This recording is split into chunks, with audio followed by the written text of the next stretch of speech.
Las opiniones vertidas en este espacio por la producción y dirección del programa son de exclusiva responsabilidad de sus autores y de quienes intervienen en ellos.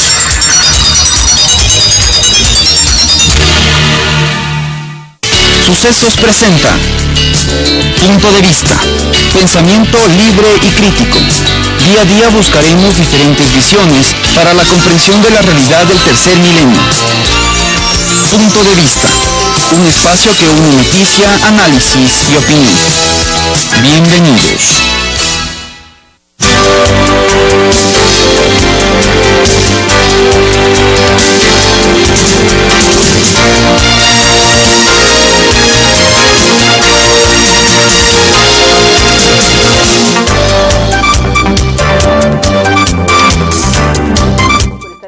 Como le habíamos anunciado, este momento damos la bienvenida a Mesías Tatamoes. Él es el presidente de la CEDOCUT. Con él vamos a hablar sobre lo que está pasando en el país, sobre todo cuando hemos visto la situación de la UNE. Mesías, bienvenido a este espacio. ¿Cómo miran ustedes como gremio, como central de trabajadores, lo que pasa con los maestros y la UNE? Mire, primero, gracias por la invitación y un saludo al país, al Ecuador entero. Nunca hemos visto lo que realmente pasa de una descomposición política de la que sucede ahora, donde se viola los derechos constitucionales, los derechos de libertad de organización y principalmente el 87 de la OIT, donde es suscriptor nuestro país, que es la libre organización y la libertad de organización para tener en el mundo libertad de organización, tanto el pueblo ecuatoriano, maestros, intelectuales y cualquier sector que puede tranquilamente adoptar o ser organización.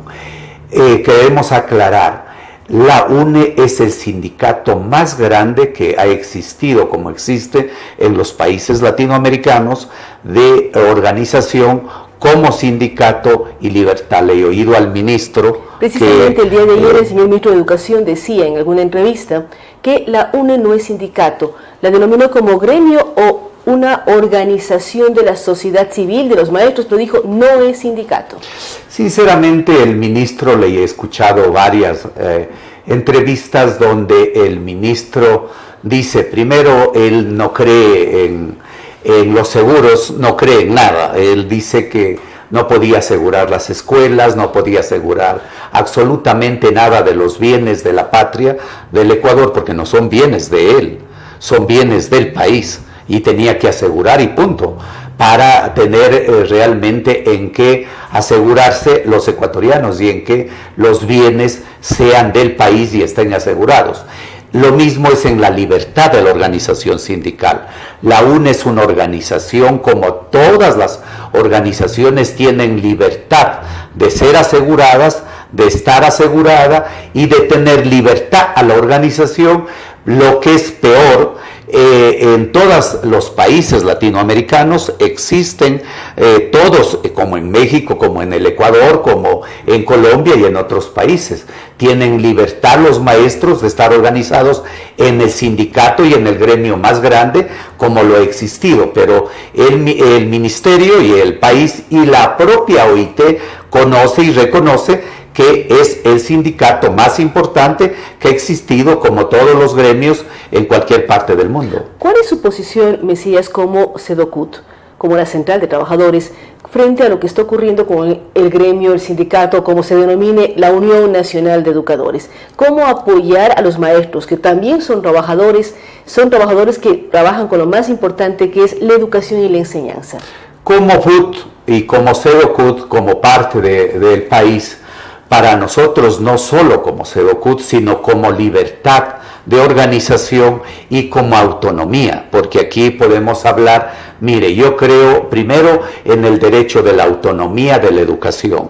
de la autonomía de las universidades, de la autonomía de todos los derechos y los gremios de todos los trabajadores, como creo en la autonomía de todas las universidades, la autonomía de la Universidad Andina, de la autonomía de la Flaxon, de la autonomía de todas las universidades del Ecuador, tanto privadas y tanto públicas, porque de eso se trata, y de la autonomía de decidir los estudiantes qué carrera tienen que decidir, porque de eso se trata. Si hay democracia en el Ecuador, tenemos que todos y todas decidir nuestra libertad, cómo queremos educarnos y qué carrera tenemos que hacer. Entonces, toda nuestra no solidaridad, respaldo a la libertad de organización y a la libertad tanto nacional, internacional, y al derecho de la acción de todos los maestros y maestras de tener nuestra libertad del reconocimiento, tanto nacional, internacional, de maestros, trabajadores y trabajadoras, porque todos, intelectuales y no intelectuales, tenemos el derecho de escoger nuestra libertad de estar organizados en una parte, pero no, si no somos del gobierno, cortémosle la cabeza, así no es democracia. Usted habla del derecho a organizarse, habla de la libertad de escoger, que son temas muy importantes. Los maestros pueden escogerse parte de la UNE o de la asociación que trabaja directamente con el gobierno. Los trabajadores pueden ser parte de la CEDOCUB, del FUT o también de una organización paralela que ha armado el gobierno. ¿Cómo las personas podrían decidir a qué gremio pertenecen, a qué asociación de trabajadores o maestros quieren pertenecer? Mire, la UNE desde muchos años atrás ha venido trabajando con el FUT, viene siendo parte del FUT, lo ha venido siendo parte de la OIT, lo ha venido siendo parte de todos los gremios internacionales, ha venido recibiendo la solidaridad de la CCI, ha venido recibiendo solidaridad de la CCA y de todos los organismos internacionales, porque la UNE tiene 72 años de vida y ni las dictaduras, ni las grandes dictaduras, cierto que ha tenido intentos, como hemos tenido intentos todas las organizaciones. Usted ha de recordar, Sixto Durán Ballén y otros gobiernos quisieron privatizar la seguridad social, quitarles todos los derechos, y eso es lo grave. Yo lo que pediría que el gobierno nacional respete a la vida institucional de cada una de las organizaciones. Yo creo que los gobiernos, por más autoritarios que sean, tienen el derecho a respetar a todas las organizaciones y a la libertad de organización. Yo creo que, mire, querer que todas las organizaciones seamos parte de la política de un gobierno de turno. Los gobiernos de turno son pasajeros. La libertad, la democracia, la Constitución es una y que tenemos que todos respetar. Mire, yo no soy de las personas que tengo que salir a una pantalla o a una radio o a un periódico y insultar. Creo que lo que pedimos al gobierno, que respete la Constitución, que respete los acuerdos internacionales, que respete la orden que existe para todos los ecuatorianos. ¿Por qué decimos orden? Cada ecuatoriano tenemos derecho al libre pensamiento. Aquí, desgraciadamente, nadie puede hablar más allá. Y usted ve, ahora se viola la ley de comunicación. Dicen, no, aquí ha habido un error en la comunicación, y aparecen nomás enmiendas falsificadas o cambios dentro de los niveles, y no pueden ser. Los reglamentos no pueden cambiarse de por sí solos. Yo creo que los reglamentos, las leyes y la Constitución no pueden ser violadas si no han sido hechas y mejoradas por nuestra propia ley, o a través de una consulta popular, o a través de una constituyente. Yo creo que esa es la única manera que se hace. Por eso llamamos a los ecuatorianos y ecuatorianas dentro de todo este nivel. Y por eso el 25 de este mes, o sea, el día de mañana, nosotros vamos a salir a las calles. ¿Dónde van a concentrarse? ¿Y cuáles van a ser los puntos que ustedes van a plantear en la concentración? ¿Qué van a exigir? Mire, licenciada y ecuatorianos, yo creo que todos y todas el pueblo ecuatoriano, no es que queremos salir a las calles porque queremos. Eso lo queremos también aclarar. No se trata, como dicen los que apoyan al gobierno, que respetamos sus opiniones equivocadas, que nosotros queremos y tenemos un plan de desestabilizar. Eso es falso, ecuatorianos, porque aquí nos conocemos todos y todas.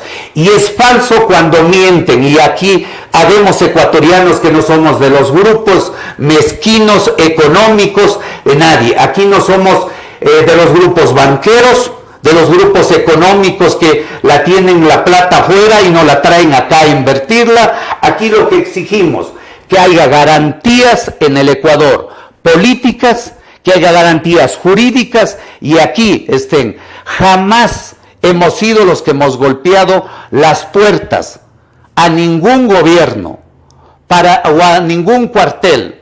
Lo que hemos hecho, que haya garantías de los ecuatorianos y haya garantías, y eso nos conocen todos los ecuatorianos. Aquí no nos pueden venir. No hemos estado atrás de ningún gobierno. Hemos apoyado a todos los gobiernos cuando han hecho bien las cosas.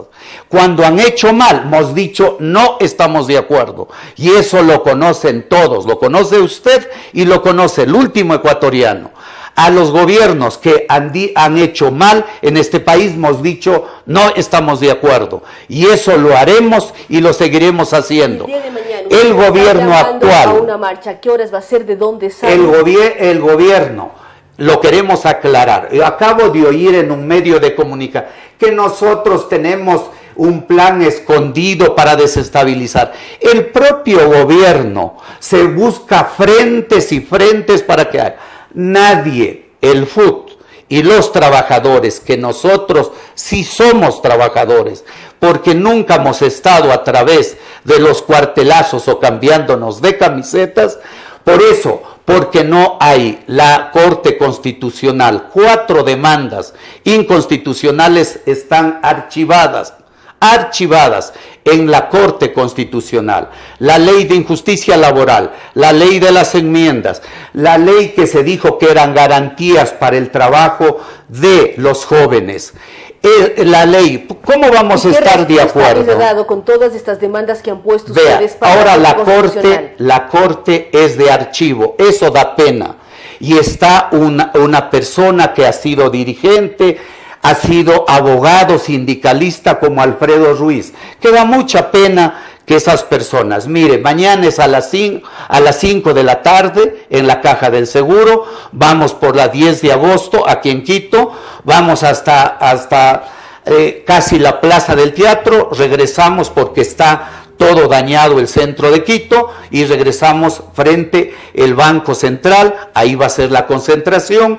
Se trata frente en contra de la corrupción, por la solución de la conflictividad laboral, porque aquí en este país se acabe la criminalización, por el libre ingreso a las universidades, por una reforma agraria integral, por la defensa de la seguridad social, que es que todos y todas la sentimos, porque haya y impulsemos todos los ecuatorianos, todos, que hagamos una minga en contra de la corrupción, impulsemos la producción para crear empleo. Porque aquí uno de los grandes errores del país y del gobierno es de no creer que hay una crisis económica. Sí hay una crisis económica. Eso es lo que invitamos a los ecuatorianos, no a la confrontación, no a pelearnos entre ecuatorianos. Y ojalá, ahora que estamos en un año electoral, no piensen que primero es el candidato a la presidencia o los asambleístas, sino primero sea cómo impulsamos todos y todas a la defensa del empleo, a la defensa de la seguridad social, a la defensa del trabajo, y no primero a la defensa de los bolsillos, porque eso es lo grave, y que los que tienen la plata afuera, el gobierno de una vez por todas lo diga. ¿Quién sacaron la plata legalmente? Porque hay plata que han de haber pagado. Pagaron impuestos y salió. Obtenida. Bien obtenida. ¿Y por qué no lo dice de una vez aquí en el país? De una vez, porque sí se sabe. ¿Cómo asomó esa platita afuera? ¿Y por qué están en esos bancos afuera, en Panamá, en Suiza, en todos, en la China y a donde sea, y no lo dicen de una vez cómo asomó esa plata, por qué asomó, y a esa gente descubrirla, pero no poner a todo el mundo en el mismo saco? A los corruptos que se les diga corruptos, nadie va a defender a esa gente. Licenciada y ecuatorianos, nadie está en contra del desarrollo. Todos los ecuatorianos vamos a luchar por el desarrollo, porque en este país gane el país y no ganen los de siempre. Aquí no estamos peleando, aquí queremos aclarar, ecuatorianos, nunca hemos estado con los neoliberales, con los grandes monopolistas. Aquí sí hemos estado y vamos a defender la democracia, la Constitución y las leyes de este país para que nuestro país salga adelante y no los de siempre. Gracias a Mesías Tatamoes. Recordamos que lidera la CEDOCUT, el FUT, y está convocando para el día de mañana una marcha. Él es muy claro en hablar de que no están buscando desestabilizar un gobierno, lo que están haciendo es reclamar, amparándose en el tema de la libertad de expresión, la libertad de la resistencia, reclamar una serie de puntos, sobre todo mañana a partir de las 5 de la tarde en la Caja del Seguro. Ellos marcharán para pedir que se luche contra la corrupción, se transparente información. Él es claro al hablar sobre las famosas cuentas fuera del país. Dice, si el gobierno tiene la información, ¿por qué no la da? También respalda a la UNE. Él dice, es el sindicato más antiguo del Ecuador, posiblemente más de 70 años trabajando con los maestros. Tiene que tener un respeto y derechos que se puedan analizar. También es crítico frente a la Corte Constitucional porque dice, se ha convertido en una corte de archivo y no una corte en donde los ecuatorianos pueden reclamar. Gracias a Mesías Tatamoes, vamos a una pausa y estaremos dialogando con el doctor César Paz y Miño sobre temas de genética y los ecuatorianos. Hacemos una pausa y continuamos con Punto de Vista. Si está interesado en participar de forma gratuita en el programa Mi Música, contáctenos al 246-8427, 096-96-17-136, 0999-440-113, o escríbanos al correo electrónico elizabeth-consuegra@yahoo.com.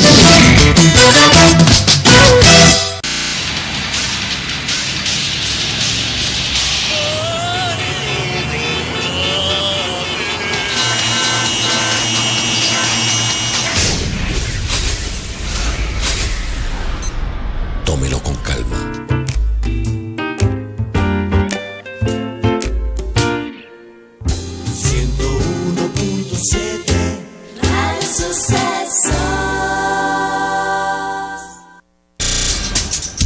Telesucesos es un canal de televisión comprometido por entero a la noble tarea de comunicar con responsabilidad. Somos un medio de comunicación que educa, informa y entretiene con una probada ética profesional. Canal 29 se identifica plenamente con la nueva televisión de vanguardia. Somos Telesucesos, porque Quito TV. ¿Sabía usted que el 31 de diciembre de 2016, toda la televisión de las ciudades de Quito y Guayaquil deberá estar en el formato digital? Pero no se preocupe, Telesucesos ya es digital. Sintonícenos en el 29.1 HD, la televisión que usted merece.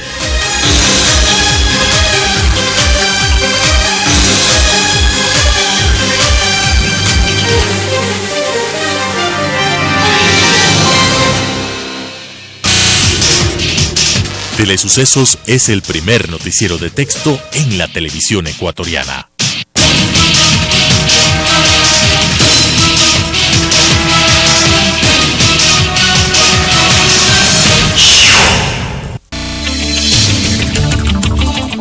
Con estas ideas y opiniones, regresamos con Punto de Vista.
por estar con nosotros. Como lo habíamos anunciado, estamos con el doctor César Pazimiño, médico especialista en temas genéticos, con quien queremos hablar de algo particular y especial. César, con la investigación que ha hecho a lo largo de la vida en diferentes temas, ¿cómo estamos hechos los ecuatorianos? ¿Qué significa el código genético de un ecuatoriano promedio comparado con los otros países de América Latina, o si nos diferenciamos entre ecuatorianos de la sierra, de la costa, de las diferentes provincias? ¿Qué significa la carga genética que todos tenemos? Muchas gracias por la invitación. Cuando dices algunos años, toda la vida, sí, ya son 30 años haciendo investigación en el Ecuador, así es que sí, hay cosas muy curiosas que hemos investigado. Estamos ahora empeñados en justamente hacer un mapa genético de la población del Ecuador, sin saber qué somos, con quién nos emparentamos, con quién nos alejamos. Y vamos viendo cosas muy curiosas, ¿no? Los datos históricos, lingüísticos nos dan fe de dónde venimos, eso es innegable. Pasamos por el estrecho de Bering, poblamos América hace unos 40.000 años, pero hemos ido haciendo unos centros geográficos étnicos, ¿no? Y el Ecuador es un centro interesante geográfico étnico, y ahora lo que queremos hacer es ver, bueno, cómo es la composición esta del típico ecuatoriano, que no existe el típico ecuatoriano cuando haces los estudios genéticos, porque te das cuenta que tenemos genes de todas partes. Entonces podríamos en realidad decir que somos de tres orígenes. El uno es totalmente, todos de acuerdo, amerindio, ¿no? Que es como... Amerindio, el que arrancó del estrecho de Bering, exactamente, y que fue aislado durante miles de años, ¿no? Y luego la conquista introduce unos nuevos genes, que son los genes europeos, y trae población extraña para nosotros, que era la población afro. Y entonces somos tres cosas, pero el tema es saber, bueno, ¿y eso en qué nos beneficia, qué nos da, o cómo podemos nosotros incluso saber qué porcentaje de cada grupo de estos tenemos? Y hemos hecho un estudio, ya tenemos más o menos unos 1.200 individuos, que es una muestra grande cuando tú te das cuenta que el análisis es de 46 marcadores genéticos que tienes que analizar por persona para saber. Es decir, tienes una muestra de 1.200 y en cada uno de estos 1.200 hay 46 marcas genéticas, ¿no es cierto? Entonces eso es lo que hacemos, son 46.000 marcas genéticas. Entonces cuando ves el número dices es representativo para la población, y ya podemos más o menos empezar a saber qué proporción tenemos en términos generales, y en términos generales reafirmas una cosa que sabíamos históricamente, pero con datos ahora ya concretos. 58% más o menos de población amerindia, un 30% más o menos de población europea, de genes europeos, y entre 10 por ahí de población afro, de genes afros. Entonces somos una población, como se llama en genética, trihíbrida. Es decir, cada persona, cada ecuatoriano, dices, no hay ecuatoriano promedio porque somos también diversos, pero cada ecuatoriano tiene un 58% de genes de origen amerindio, 30% de europeos y un 10% de afro. Y eso va cambiando dependiendo de qué población vayas analizando, pero ya tenemos un patrón de comparación. Ahora, en este universo de 1.200 muestras, 1.200 ecuatorianos, ¿de dónde han tomado? ¿Son quiteños, cuencanos, guayaquileños? De todas partes, hemos tenido suerte en eso, nos han apoyado las poblaciones, las personas, y tenemos estudios de población, digamos, general, que nosotros la clasificamos como mestizos, de poblaciones indígenas, que tenemos estudios de hechos en varias poblaciones indígenas del Ecuador, y poblaciones también afros, ¿no? Hemos hecho en el Chote, hemos hecho en Esmeraldas, hemos hecho en los Shuar, hemos hecho en alguna población de los Alasacas, todo cumpliendo todas las normas, porque ahora hay una cuestión ahí un poco curiosa, ¿no? del miedo a hacer investigaciones genéticas en las poblaciones, y yo siempre digo, bueno, somos ecuatorianos, estudiando a los ecuatorianos y queremos saber cómo nos componemos. ¿Por qué el miedo de las poblaciones al ser sometidos a un estudio genético? Y quisiera que nos cuentes también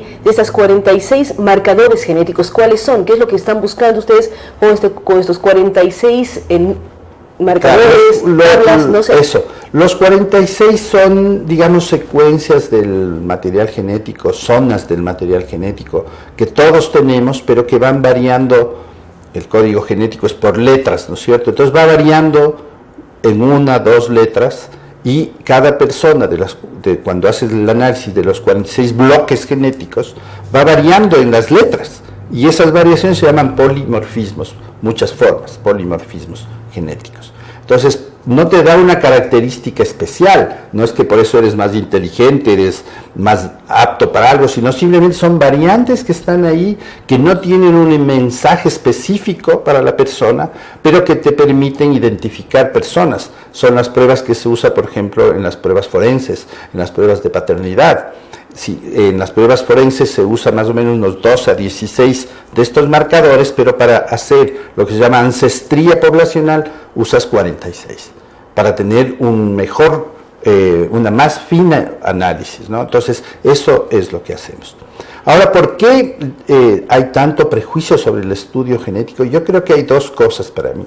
Primero, como que hay un cierto recelo étnico, como yo digo, que es el saber efectivamente, bueno, ¿y cómo sé que soy tal persona? O sea, ¿cómo sé que soy indio? ¿Cómo sé que soy negro? ¿Cómo sé que soy mestizo? ¿Cómo sé que soy blanco? Entonces, a veces es como que prefiero no saber, le tengo escondido y sigo usando una forma de relacionarme con el mundo, diciendo, pues yo soy amerindio, yo soy afro.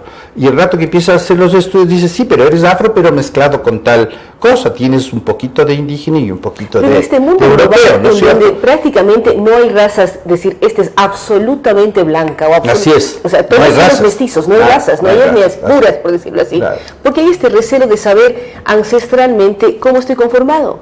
Esa parte, por eso digo, yo no encuentro una razón lógica, encuentro una razón en el momento en que tú dices, hay poblaciones que tienen ancestro, digamos, más firme de amerindios, que sí hemos encontrado hasta 98% de amerindios, y ellos, con la información genética que tenemos, podríamos, un momento dado, todavía no, descubrir si tienen resistencia o predisposición a enfermedades, descubrir un gen que les produzca resistencia a la malaria, a la leishmania, al SIDA, etcétera. Entonces, yo creo que ahí viene un poco el recelo, esto de la apropiación del material genético por parte de los biopiratas, porque a eso se resume el tema.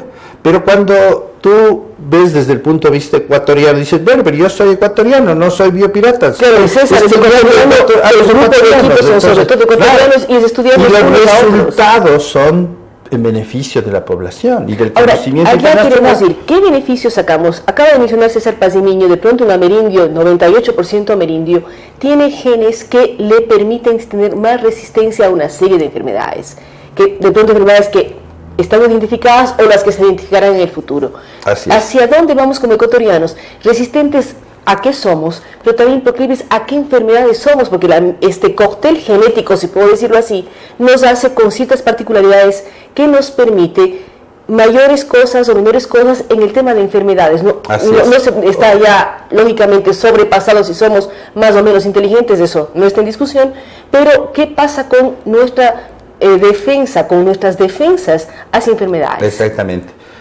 Nosotros lo que hemos hecho es estudiar varias cosas, hemos estudiado cánceres, varios tipos de cáncer, enfermedades como el Alzheimer, un problema del hígado que se llama hemocromatosis. Entonces, cuando empiezas a estudiar enfermedad, por ejemplo las leucemias, el linfoma, te empiezas a dar cuenta que tenemos variantes genéticas que nos hacen mejor, más susceptibles a un cierto tratamiento, o menos susceptible, nos hacen que tengamos periodos de vidas más largas o menos. Y lo que hemos visto, por ejemplo, hay que hablar por enfermedad, no podemos hablar en términos generales, ¿no? Por ejemplo, la leucemia, tenemos unas variantes genéticas aquí menos frecuentes que en la población mundial. la población mundial maneja cifras del 90% de una alteración, nosotros tenemos 60%. Hemos encontrado que una enfermedad que se pensaba que no existía aquí, tiene tantas variantes aquí en la población del Ecuador que tienen síntomas diferentes. Esta enfermedad se llama fibrosis quística. Entonces hemos hecho un estudio en conjunto con Guayaquil de todo el gen de esta enfermedad y empezamos a encontrar, por ejemplo, que hay mutaciones que nunca se habían descrito en el mundo, pero que están concentradas en la zona de la costa. Entonces la zona de la costa tiene una mutación del gen de esta enfermedad que no se ha reportado en el mundo y que probablemente está asociado a una enfermedad menos grave que la población caucasoide europea y del norte de América, ¿no es cierto? Entonces, cuando analizas enfermedad por enfermedad te empiezas a dar cuenta que hay variantes que predisponen o resiste a las enfermedades o a los tratamientos. Entonces ahora en el mundo hay la moda de cuando te van a dar un tratamiento tienen que hacerte un perfil genético. Dependiendo del perfil genético te van a dar el medicamento que tú necesitas. Y entonces eso tiene lógica basada en el de entender por qué las poblaciones genéticamente son diversas. Nos dicen vamos a ponerte una vacuna. Por ejemplo, la del papilomavirus, que es la que se está haciendo mucha propaganda. Es efectiva, totalmente de acuerdo, en el 30% de personas. ¿Y para qué se pone el 70% entonces, restante? El 70% ¿qué hacemos? Tenemos que investigar qué tipo de virus tenemos aquí, qué tipo de genes tenemos aquí que nos hacen que tengamos tal predisposición genética. Casi el 70% de mujeres tienen infección por papilomavirus. Entonces, aquí en el Ecuador. Exactamente, entonces hay algo que genéticamente nos hace predispuestos. Entonces hay que hacer una variante de la vacuna para las mujeres ecuatorianas. Y así tenemos que empezar a pensar en todo tipo de acción que tengamos. Mencionabas enfermedades, cáncer, bueno, hablamos de leucemia y de papilomavirus, pero ¿cuán proclives los ecuatorianos somos a temas de cáncer? Porque en el entorno de cada uno de nosotros siempre hay nuevas detecciones y uno dice, ahora es más común, antes que pasaba, ahora vivimos más. ¿Qué pasa con cáncer? ¿Qué pasa con Alzheimer? Que también son enfermedades que a cierta edad preocupan a toda la población. Bueno, nosotros hemos estudiado un gen de predisposición al Alzheimer que al detectarlo lo que hace es darte un porcentaje de predisposición que llega más o menos al 8.3%. O sea, cuando tengo esta variante, tengo 8.3% más riesgo. Y este gen está presente en la población ecuatoriana. Entonces, y si compara con el resto del mundo, si uno piensa en Europa o en América, en Norteamérica, ¿qué proporción hay? El gen está presente, pero la evidencia de riesgo es menor. Entonces, la Alzheimer tiene un problema, que es una enfermedad muy compleja, heterogénea. Entonces, unos genes pueden dar predisposición en unas poblaciones y ese mismo gen analizando en otra población no te da el mismo resultado. Entonces, por eso es tan complejo el Alzheimer, porque no tenemos evidencia de que este gen produzca la enfermedad. Y por ejemplo, se está hablando de una vacuna para el Alzheimer en España, seguramente esa no se puede aplicar acá porque probablemente porque tenemos otra variante genética y por eso es que estas enfermedades complejas que son multifactoriales, incluso a veces que no es solo un gen, sino que puede haber otro, entonces nos da nos oscurece el análisis de este tipo de enfermedades. Por eso la genética es compleja en ese aspecto, porque no es en muchas enfermedades la ley del todo o nada. Tengo el gen, me da la enfermedad. Hay enfermedades que necesito un conjunto de genes para que me dé la enfermedad. Y el conjunto de genes más el ambiente en donde la persona vive y se desarrolla. ¿Influye o no influye? El ambiente es importantísimo. Por ejemplo, para las mismas enfermedades que estamos hablando, ¿no es cierto? El Alzheimer, la esquizofrenia, que es otra de las enfermedades que estamos evaluando, el tema del papilomavirus, que es un factor ambiental, curiosamente, pero que tiene predisposición genética. Entonces, cuando tú tienes esta relación entre ambiente y genes, hay estudios que dicen que el ambiente influye en un 60%. Hay otros estudios que dicen, no 60, hasta el 83% influye el ambiente, y el resto es genético. Entonces, tú empiezas a ver que tus genes te hacen que te predispongas a una cuestión de forma diferente, no solo ya poblacionalmente, sino individualmente. O sea, tú tienes unos genes que te hacen que tienes predisposición a tal enfermedad, o resistente o sensible a un fármaco. Entonces, ahí viene el concepto de medicina personalizada. O sea, ¿Y tengo que para esto entre padres e tener hijos, qué porcentaje de tu carga genética transmites a tu hijo? la mitad del papá y la mitad de la mamá. Ahora tú puedes transmitir genes buenos y malos, o todos los buenos, y por eso es que cuando hablas en términos poblacionales hay pocos enfermos en relación al número de genes que transmites. O sea, las enfermedades afectan a uno en 5.000 individuos, a uno en 10.000, a uno en 200.000. Entonces, es poco lo que vemos de enfermedades genéticas de estas graves. Ahora viene otro aspecto tremendo, que es el tema de enfermedades raras, de enfermedades huérfanas, porque tienen otro componente que es esta falta de atención también de las sociedades, porque son muy pocos individuos. Entonces, la sociedad no gasta en ellos, que es tremendo, pero es real. Entonces, estas son las cuestiones que en la genética son todavía complejas, ¿no? Tenemos la moda ahora de ir hacia la que se llama la medicina personalizada, que se fundamenta en conocer tus genes. Entonces, tengo que conocer tus genes y los genes de tu población para saber cómo... ¿Y cómo varía de una persona que nace? El código genético, sabemos, uno nace con ese código genético, pero con el peso ambiental, si uno toma una muestra a un niño recién nacido, lo toma a los 20 años, a los 40 o a los 60, ¿qué modificaciones se pueden ver? El gen va a ser el mismo. El mismo. Siempre. Lo que ahora sabemos es que hay una cuestión que se llama epigenética, que está sobre la genética. Y eso son modulaciones ambientales, son contacto con fármacos, con químicos, incluso el tema del ambiente puede modificar, no el gen, sino cómo se expresa el gen. Entonces el gen se puede expresar de manera diferente y te hace, en términos reales, que tú seas algo diferente, pero no por el gen en sí mismo, sino cómo se expresa ese gen. Es un poco más complejo el tema de la epigenética, ¿no? Pero si yo tengo relación, por ejemplo, con un pesticida, yo voy a expresar mi gen de una manera diferente a la persona que no tiene relación con el pesticida, con el hidrocarburo, etc. Entonces, habrá una persona que teniendo el mismo gen en un ambiente determinado, no va a desarrollar una leucemia y otra persona con el mismo gen, con un ambiente desfavorable, sí hace una leucemia. Entonces, ¿cómo se expresa el gen de forma diferente? De hecho, el estudio de esto que se llama la epigenética también es un universo interesante porque queremos entender cómo es esta relación, cuándo se expresa de una manera el gen, cuándo se expresa de otra manera. Incluso hace unos pocos meses salió un estudio en que se hablaba de la resiliencia del ADN, ¿no? Que es el borrar y volver a escribir, en definitiva, escribir sobre lo escrito.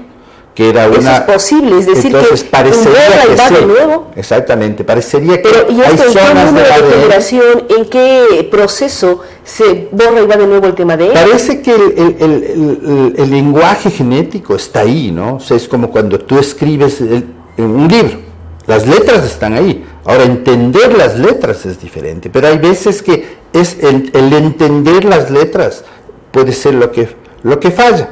Y existe ahora unos mecanismos por el cual el ADN se da cuenta de que está dañada una zona y la repara, es decir, vuelve a escribir sobre lo que estaba dañado. Con las mismas letras. Exactamente. Y entonces hay una serie de cuestiones muy simpáticas en los últimos estudios del ADN que nos hacen ver que esta ciencia, que siempre decíamos que era la ciencia del futuro, es la ciencia del presente. Estamos ya logrando hacer cuestiones muy curiosas, muy interesantes ahora, en el tema de información. ¿Es parte del propio organismo o puede influir desde afuera para hacer una readecuación del tema de ADN? Sí, puedes también hacerlo desde afuera. Ahora existe una técnica que se llama de edición genética, que tú puedes localizar una zona del gen, cortarle con tijeras químicas y volver a escribir, guiado. Si yo quiero escribir esta palabra dentro del código genético y puedo obtener una información nueva. De hecho, parecería que esa es la solución a enfermedades genéticas. La edición genética se llama CRISPR-Cas9, la técnica científicamente, ¿no? Pero es edición genética, es decir, voy al sitio, lo corto y lo edito nuevamente, ahora lo edito bien. Por lo tanto, las personas van a tener su gen bien, la expresión de su gen bien. Y va a evitar enfermedades genéticas o mejorar su calidad de vida. Van a mejorar y probablemente vas a poder curar algunos. ¿Cuándo veremos esos temas aquí en Ecuador? Eso es una de las decepciones mías de mi accionar, ¿no? Porque dices, están volando en otras partes y aquí estamos tan lentos en el desarrollo científico-tecnológico porque no entiendo bien por qué, porque tenemos potencialidad, tenemos gente, incluso tenemos dinero para hacer investigación, ¿no? Y estamos detenidos, no entiendo bien por qué estamos detenidos cuando la medicina está desarrollando de una manera espectacular en otros sitios. Aquí estamos aferrados a técnicas y formas de hacer terapia, por ejemplo, que es más tradicional cuando existen ahora nuevas alternativas de diagnóstico, como yo te decía, cuando te van a dar un fármaco, un anestésico o un anticonvulsivante, te hacen una prueba genética primero para ver cuál es el que te va a servir y no te va a hacer daño. Exactamente. Y entonces aquí, por ejemplo, eso no tenemos. Y entonces el tema de práctica médica pasa también por desarrollo científico-tecnológico. Y eso es una demanda que tenemos. Políticas de Estado como tal, por inversiones hacia dónde y cómo. Y tenemos que tener una política de Estado que abra esas opciones. Y yo no las veo. Bueno, eso da para otra entrevista. César, quienes nos están mirando, nos están escuchando, cómo saber cómo avanza la investigación de César Paz y Miño dentro de la UDLA, dentro de todos los espacios en donde está, para saber un poco más cómo somos los ecuatorianos genéticamente hablando? Bueno, nosotros tenemos una hoja web donde vamos poniendo las cosas que hacemos, las cosas que tenemos resultados, que vamos publicando en revistas científicas, digamos, de acceso a los científicos. Estamos planteando hacer un libro sobre justamente el tema del origen genético de los ecuatorianos. Tenemos ya avanzado, es una mezcla entre genética y antropología. Y que sea fácil entendimiento, no solamente para científicos, sino para comunes y corrientes. Es curioso esta parte de cómo somos, con quién nos parecemos, llama un montón la atención de las personas. Y entonces queremos hacer algo que las personas sepan y digan, mira, así puedo entender por qué soy como soy. Estaremos pendientes de esta presentación de un libro interesante entre mezclas de genética y antropología. Y también la pregunta que hemos estado hablando con César es cómo somos, pero también a qué enfermedades o qué posibilidades de enfermedades tenemos los ecuatorianos, que es el mundo científico. En otro momento hablaremos con César también sobre las políticas públicas. ¿Qué pasaría con políticas de Estado claras para mejorar el tema médico cuando ya existe una base de datos que somos nosotros mismos en tema genético? ¿Por qué en Ecuador no estamos yendo hacia allá? Él decía, se habla que la genética es el tiempo o la ciencia del futuro, él habla que es la ciencia del presente. Todavía para quienes no estamos dentro del tema nos suena a algo de futuro, pero hay que ver cómo la vamos acercando más y sabiendo efectivamente cómo somos, cómo curarnos y la gran importancia y los grandes médicos como César presentes en el país. Gracias a César Paz y Miño. Vamos a una pausa, luego de la cual estaremos hablando con la concejala Daniela Chacón. Hacemos una pausa y continuamos con Punto de Vista. Si está interesado en participar de forma gratuita en el programa Mi Música, contáctenos al 246-8427, 096 96 17 136, 0999 440 113 o escríbanos al correo electrónico elizabeth-consuegra@yahoo.com.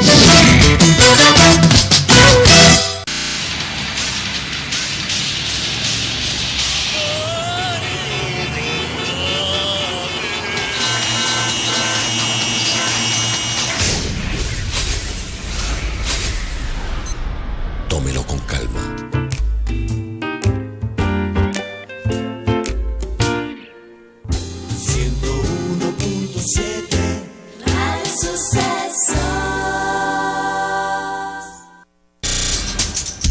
Telesucesos es un canal de televisión comprometido por entero a la noble tarea de comunicar con responsabilidad. Somos un medio de comunicación que educa, informa y entretiene con una probada ética profesional. Canal 29 se identifica plenamente con la nueva televisión de vanguardia. Somos Telesucesos, porque Quito TV. ¿Sabía usted que el 31 de diciembre de 2016, toda la televisión de las ciudades de Quito y Guayaquil deberá estar en el formato digital, pero no se preocupe, Telesucesos ya es digital. Sintonícenos en el 29.1 HD, la televisión que usted merece.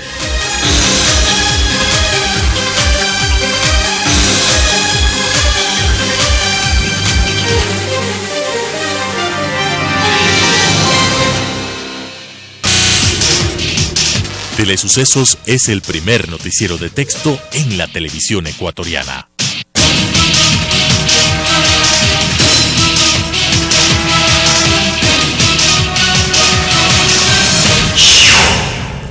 Si está interesado en participar de forma gratuita en el programa Mi Música, contáctenos al 246-8427, 096 96 17 136, 0999 440 113 o escríbanos al correo electrónico elizabeth-consuegra@yahoo.com.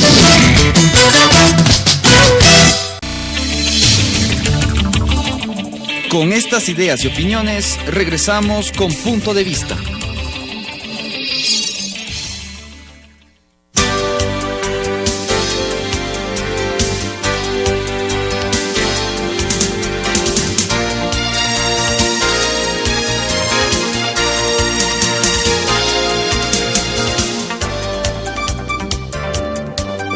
Gracias por estar con nosotros. Como le habíamos anunciado, estamos con Daniela Chacón, concejala, quien generó interés en los mundos mediáticos la semana pasada al renunciar a la vicealcaldía. Daniela, ¿por qué la renuncia y cómo te sientes ahora ya como concejala? Porque un poco hemos escuchado que quieres dedicarte directamente a trabajar por la ciudad desde la concejalía para la que Daniela Chacón fue electa. Así es, estoy, Claudia, muy contenta y con mucha ilusión en realidad de lo que se viene a futuro en esta nueva etapa que significa ejercer la concejalía desde la legislación, desde la fiscalización. Creo que hay mucho que hacer por Quito desde este espacio y justamente el motivo por el cual yo presento mi disposición al cargo a la vicealcaldía es porque ese es un cargo mediante el cual uno tiene que tener muchas coincidencias con el alcalde, porque lo reemplaza, porque recibe delegaciones de funciones que son del alcalde, y al yo no tener ya coincidencias tanto de visión de ciudad como de formas de hacer política, a mí no me parecía ético mantener el cargo y por tanto lo puse a disposición. ¿Por qué este distanciamiento del alcalde y de Suma como tal? Porque Daniela gana la concejalía auspiciada por Suma. Por ahí micrófonos nos decía, nunca me afilié, me auspició Suma. ¿Por qué esta separación luego de 2 años de ejercicio de funciones? Cuando nosotros ganamos las elecciones en el 2014, recibimos lo que yo creo uno de los mandatos principales del pueblo quiteño, que fue demostrar que es posible hacer política de manera distinta. Es decir, que no hay la necesidad ni la obligación de replicar los métodos del correísmo al que nos han tenido muy mal acostumbrados en estos últimos 10 años, y lamentablemente en el municipio se están replicando esas prácticas. ¿Qué tipo de prácticas, qué tipo de métodos son los que Daniela critica o no concuerda?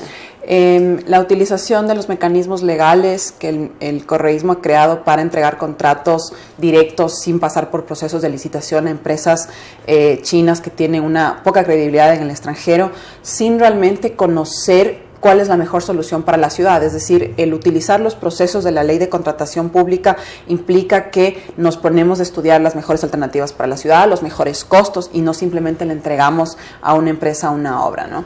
La firma de contratos que son lesivos para la ciudad, con cláusulas que un poco le impiden a la ciudad la planificación futura, a riesgo de tener que indemnizar a la empresa china por quitarle la rentabilidad del negocio que implica la construcción de la solución vial Guayasamín y una concesión de 30 años, con prácticamente una exclusividad respecto de la generación. Una exclusión de 30 años, pero piensa que el municipio va a invertir un porcentaje muy bajo de la obra. No hay una justificación si una obra cuesta más de $100 millones y el municipio va a dar básicamente el 15%. En realidad no es del municipio el que invierta tampoco, porque la obra se paga con el peaje, con el 100% de los recursos del peaje. Pero la inversión inicial es una inversión extranjera. La inversión inicial es del 60-40.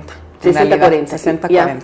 Entonces, la utilización de estos mecanismos, además el hecho, por ejemplo, de deslegitimar la crítica, no solo en mi caso particular, sino de los ciudadanos que han estado manifestándose, cuestionando este y otros proyectos, han sido deslegitimados desde los espacios municipales. El hecho, por ejemplo, de simular diálogos para reafirmar decisiones que ya han sido tomadas y el presentar un, yo diría, lamentable espectáculo de cajas llenas de papeles que en realidad no eran relevantes para la toma de decisiones. Todo esto hace que yo no comparta tanto una visión de una forma de hacer política y también una visión de ciudad, porque considero que las obras se deben hacer con planificación, con visión de largo plazo, con sostenibilidad y buscando las mejores condiciones para la ciudad, que justamente ha hecho que yo, siendo consecuente con las posturas que he tenido, con el mandato que recibimos de los quiteños, pues ponga a disposición el cargo de la vicealcaldía y pueda ejercer la concejalía, que es para lo que fui electa. Eso de ejercer la concejalía, en el municipio hay varias comisiones. ¿En qué parte está Daniela? ¿Cómo va a ejercer la concejalía? ¿Cómo acercarse más a la población que fue quien la eligió? Bueno, yo voy a continuar con algunos proyectos que inicié como vicealcaldesa y que pues se los puede continuar apoyando. Voy a seguir trabajando en lo que es la violencia de género en el transporte público y los espacios públicos. Voy a continuar trabajando en crear una ciudad que sea más amigable para peatones, para ciclistas, una cultura ciudadana que realmente hace que en los espacios públicos y la movilidad pues todos tengamos nuestro espacio con derechos y obligaciones. Voy a continuar trabajando en temas de medio ambiente, especialmente en lo que se refiere a contaminación y protección de nuestra fauna natural, y todo esto con yo diría, un eje transversal de participación ciudadana. Yo presido la Comisión de Participación Ciudadana, aprobamos una nueva normativa, una de las gestiones que yo realicé en mi tiempo como vicealcaldesa.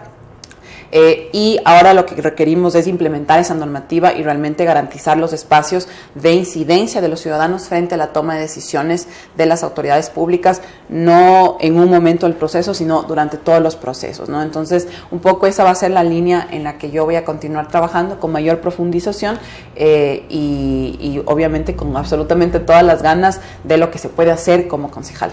Muchos comentarios hay de que Daniela va a sumarse a alguna fuerza política para las elecciones del 2017. Daniela va a ser candidata en el 2017, va a estar en otro espacio político y dejar la concejalía. Yo no voy a ser candidata para nada. Estoy muy contenta y muy ilusionada con lo que es el ejercicio de la concejalía hasta el 2019, que es el mandato que yo recibí.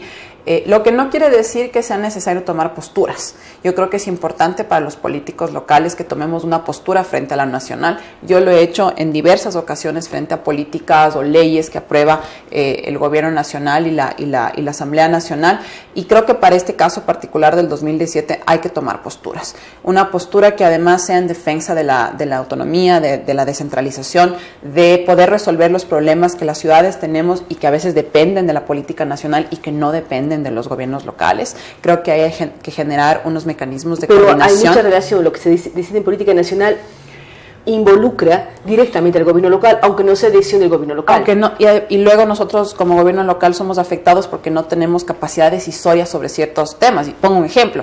Nosotros no podemos reducir sustancialmente los niveles de contaminación en Quito porque no tenemos incidencia sobre la calidad de la gasolina. Entonces, por ejemplo, esa tiene que ser una política que desde lo local se exija al gobierno nacional. Entonces, en ese sentido, yo por supuesto que voy a tomar posturas.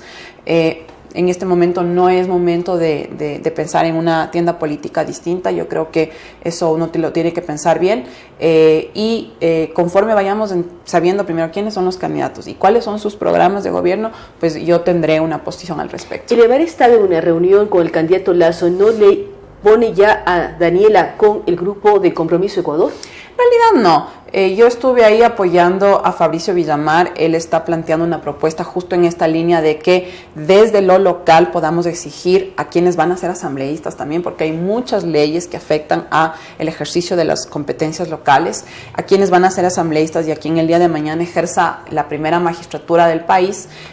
La importancia de que se entienda lo local y de que se sea flexible con lo local, porque no es lo mismo lo que pasa en Loja, lo que pasa en Cuenca o lo que pasa en Quito, y no podemos establecer normativas que luego no tengan un proceso de flexibilización hacia lo local. Entonces, yo estuve en ese evento apoyando a Fabricio. Quedo a la espera en realidad de conocer las posturas de los diferentes candidatos, incluido al señor Guillermo Lasso, y en ese sentido pues tomaremos una postura. Y también cómo acercar más al consejo con la propia asamblea, es decir, a concejales con asambleístas, porque al final quienes legislan a nivel nacional son los asambleístas. ¿Cómo generar vasos de unión, de interconexión para saber qué necesita lo local y debe ser legislado en lo nacional, o en qué no debe meterse lo nacional hacia lo local? Porque uno ve competencias de municipios, pero a veces las leyes, en el ejemplo de la gasolina es clarísimo, pero uno ve temas educativos, hay competencias locales y municipales que chocan con las competencias nacionales. ¿Cómo lograr acuerdos y cómo avanzar en una agenda en donde lo local se involucre con lo nacional para mejorar gestión? Yo creo que ese es el rol que tenemos los concejales. Creo que uno de los principales roles que debemos tener, gracias al entendimiento que genera nuestra gestión en la ciudad y el conocimiento que implica de las realidades y las dificultades de la implementación de ciertas políticas públicas nacionales en lo local, el que nosotros podamos tender esos puentes. No esperar necesariamente que la asamblea nos tienda esos puentes. Y nosotros, yo he visto lamentablemente nuestros asambleístas de Pichincha no representan ni a la ciudad ni a la provincia. Y yo creo que ahí, desde la ciudadanía y desde las autoridades locales, debemos plantear una agenda. Así que en estos meses nosotros también vamos a trabajar en una agenda de planteamiento a todos los candidatos que sean para la asamblea en el 2017, y luego haremos un seguimiento de cómo podemos trabajar conjuntamente. Me parece que es una de las obligaciones que tenemos las autoridades locales. Además son electos en los diferentes distritos y por lo tanto la relación con lo local debe ser mucho más estrecha. Mucho más estrecha, y sobre todo, Claudia, se tienen que establecer mecanismos interinstitucionales de coordinación, es decir, que no dependan del partido político de turno, que no dependan de la afiliación política, que además siempre va a cambiar, sino que dependan ya de una coordinación que sea institucionalizada. Y yo creo que, por ejemplo, este es un debate interesante que se tiene que tener con quienes vayan a ser los nuevos asambleístas. Hay reformas al COTAD que son necesarias, hay que derogar esa ley de ordenamiento territorial que crea una superintendencia de control a los municipios, que en realidad lo que va a ejercer es control político y no una coordinación de planificación territorial que en efecto se requiere. Entonces yo creo que hay una tarea muy grande desde lo local hacia lo nacional, y un poco eso es lo que yo he venido adhiriendo y aportando, y se le exigirá a quien vaya a ser asambleísta y a quien vaya a ser presidente. Gracias a Danira Chacón. Recordamos que ella está de concejala, renunció a la vicealcaldía, nos ha dado sus razones, porque también quiere ejercer de manera directa esta responsabilidad que le dio el pueblo de Quito a elegirla como concejala. Seguirá en la Comisión de Transparencia, seguirá con proyectos y planes que apuntan al respeto a las mujeres en transporte público, a buscar la inclusión de todas las minorías en los diferentes sectores. También ella plantea algo muy importante, que lo local se vea reflejado en lo nacional, un diálogo permanente entre autoridades locales y los asambleístas para saber qué requiere la localidad, que tiene que involucrarse con el tema nacional. Temas que demuestran una posición que puede conseguir mayor diálogo y que quienes vivimos en las ciudades, los habitantes y ciudadanos comunes del país, tengamos una respuesta articulada entre lo local y lo nacional. Nuevamente gracias a Danira Chacón y a ustedes que nos han acompañado el día de hoy. Recordamos que hoy hemos dialogado de temas sindicales con Mesías Tatamuez, temas pedagógicos con Beatriz García del Feyal, temas médicos y sobre todo de cómo somos los ecuatorianos desde el punto de vista genético con César Paz y Niño, y por último temas de ciudad con Daniela Chacón. Este programa llega a ustedes gracias al apoyo de Centro Comercial El Bosque, también de Cooperativa Policía Nacional, de MAPS, la empresa de agua de Quito, las tarjetas de débito y crédito de Banco Pichincha, Universidad Internacional del Ecuador y Chevy Plan. Gracias por acompañarnos. Hasta el día de mañana.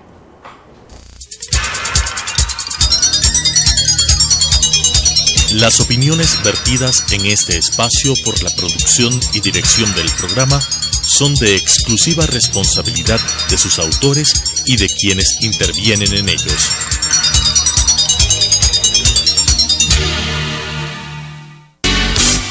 Sucesos presentó Punto de Vista, pensamiento libre y crítico. Día a día buscaremos diferentes visiones para la comprensión de la realidad del tercer milenio. Punto de Vista, un espacio que une noticia, análisis y opinión. Hasta la próxima.